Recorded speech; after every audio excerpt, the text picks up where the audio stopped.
दोस्तों आज के वीडियो में हम जानेंगे आखिर हार्ट में ब्लड कैसे आता है और क्यों आता है। यानी कि हम हार्ट के अंदर ब्लड के सर्कुलेशन को जानेंगे। तो चलिए शुरू करते हैं। हार्ट के अंदर ब्लड लाने वाली दो मेन वेन होती हैं जिन्हें हम सुपीरियर वेना कावा और इन्फीरियर वेना कावा कहते हैं। सुपीरियर वेना कावा ऊपर वाले हिस्से से यानी कि हेड वाले हिस्से से, नेक वाले हिस्से से और अपर लिम्ब यानी कि दोनों हाथों से ब्लड को लेकर हार्ट में दाखिल होती है। नीचे वाले हिस्से से इन्फीरियर वेना कावा ब्लड को कलेक्ट करती है और फिर ये हार्ट में एंटर करती है। ये दोनों वेन हार्ट के पहले चेंबर में, जिसे हम राइट एट्रियम कहते हैं, उसमें एंटर करती हैं। एक इम्पोर्टेंट बात जान लीजिए कि हमारे शरीर में दो प्रकार का ब्लड फ्लो करता है, एक ऑक्सीजनेटेड और दूसरा डीऑक्सीजनेटेड। डीऑक्सीजनेटेड ब्लड जो होता है उसमें ऑक्सीजन की मात्रा बहुत कम पाई जाती है, यानी लो कंसंट्रेशन ऑफ ऑक्सीजन होता है इसमें। और जो ऑक्सीजनेटेड ब्लड होता है उसमें ऑक्सीजन की हाई कंसंट्रेशन होती है, यानी कि ऑक्सीजन की मात्रा बहुत ज्यादा पाई जाती है। और जो वेन्स होती हैं वो डीऑक्सीजनेटेड ब्लड को कैरी करती हैं, यानी कि सुपीरियर वेना कावा और इन्फीरियर वेना कावा दोनों ही डीऑक्सीजनेटेड ब्लड को पूरे शरीर से कलेक्ट करके राइट एट्रियम में लेकर आती हैं। अब धीरे धीरे राइट एट्रियम में ब्लड कलेक्ट होना शुरू हो जाता है और जैसे ही राइट एट्रियम ब्लड से भर जाता है तो ये ब्लड इस वोल्व पर, जिसे हम ट्राइकस्पिड वोल्व कहते हैं, इस पर प्रेशर लगाना शुरू कर देता है। लेकिन ये प्रेशर काफी नहीं होता है इस वोल्व को खोलने के लिए, तो इसलिए कॉन्ट्रैक्शन होता है जिसे हम एट्रियल कॉन्ट्रैक्शन कहते हैं। और इस एट्रियल कॉन्ट्रैक्शन की वजह से राइट एट्रियम में बहुत ज्यादा ब्लड पे प्रेशर जनरेट हो जाता है। इस कॉन्ट्रैक्शन की वजह से हार्ट का पहला चेंबर यानी कि राइट एट्रियम पहले वोल्व यानी कि ट्राइकस्पिड वोल्व पर प्रेशर लगाएगा और फोर्सफुल्ली इस ट्राइकस्पिड वोल्व को खोल देगा। और जैसे ही ये वोल्व ओपन होता है तो सारा ब्लड राइट एट्रियम से राइट वेंट्रिकल में ट्रांसफर कर दिया जाता है। अब धीरे धीरे राइट वेंट्रिकल भी ब्लड से भर जाएगा। अब हार्ट का दूसरा वोल्व, जिसे हम पल्मोनरी सेमीलुनर वोल्व कहते हैं, ये भी अपने आप नहीं खुलेगा, इसे भी खोलना पड़ेगा। तो इसीलिए यहाँ पर भी एक कॉन्ट्रैक्शन होता है जिसे हम वेंट्रिकुलर कॉन्ट्रैक्शन कहते हैं। अब इस वेंट्रिकुलर कॉन्ट्रैक्शन की मदद से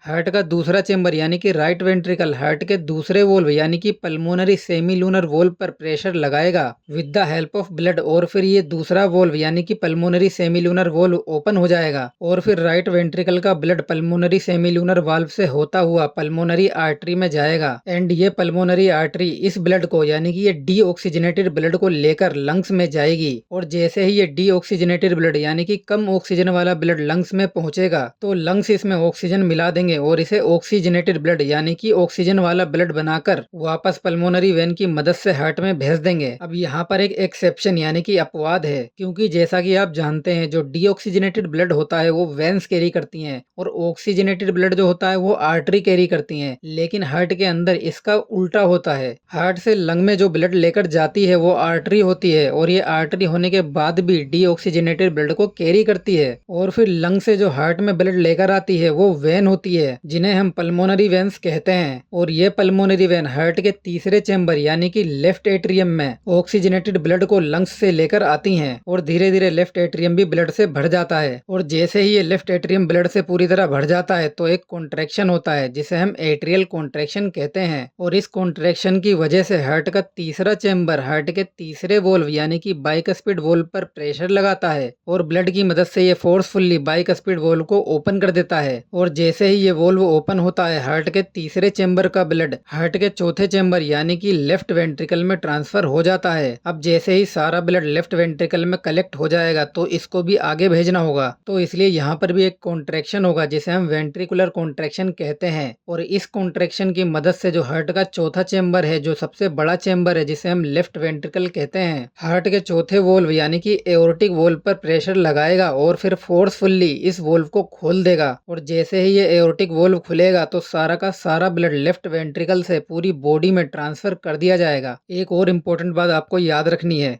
वो ये है कि एट्रियल कॉन्ट्रैक्शन जब भी बोला जाए तो इसका मतलब ये है कि दोनों एट्रिया एक साथ कॉन्ट्रैक्ट कर रही हैं। जी हाँ, एट्रियल कॉन्ट्रैक्शन जब भी होगा तो दोनों एट्रिया एक साथ कॉन्ट्रैक्ट करेंगी और सारा ब्लड वेंट्रिकल में ट्रांसफर कर देंगी। और ऐसे ही जब भी वेंट्रिकुलर कॉन्ट्रैक्शन बोला जाए तो इसका मतलब दोनों वेंट्रिकल एक साथ कॉन्ट्रैक्ट करेंगे और सारा ब्लड आगे की ओर ट्रांसफर कर देंगे, जैसे कि पहले बताया जा चुका है। तो हार्ट में कैसे ब्लड फ्लो होता है ये तो आपको समझ में आ गया, लेकिन क्यों होता है ये आया? जरा ध्यान से सोचिए, हार्ट में ब्लड इसलिए आया ताकि इस सारे डीऑक्सीजनेटेड ब्लड को ऑक्सीजनेटेड ब्लड बनाया जा सके with the help of lungs. और जो मेन पर्पस होता है जिसकी वजह से हार्ट में ब्लड आता है वो ये होता है कि हार्ट जो होता है वो पूरी बॉडी में ब्लड को पंप कर देता है, जिसकी वजह से हर टिश्यू हर सेल को ऑक्सीजनेटेड ब्लड मिल जाता है। इसलिए हार्ट को हम पंपिंग मशीन और पंपिंग ऑर्गन भी कहते हैं, जो कि पूरी बॉडी में ऑक्सीजनेटेड ब्लड को पंप करने का काम करता है। जैसे कि आपके घर में जो मोटर लगी होती है वो पानी को पंप करती है और पूरे घर में पानी की सप्लाई को पहुंचाती है, और ऐसे ही हार्ट भी पूरी बॉडी में ब्लड को पंप करता है और हर जगह पर ब्लड की सप्लाई को पहुंचाता है।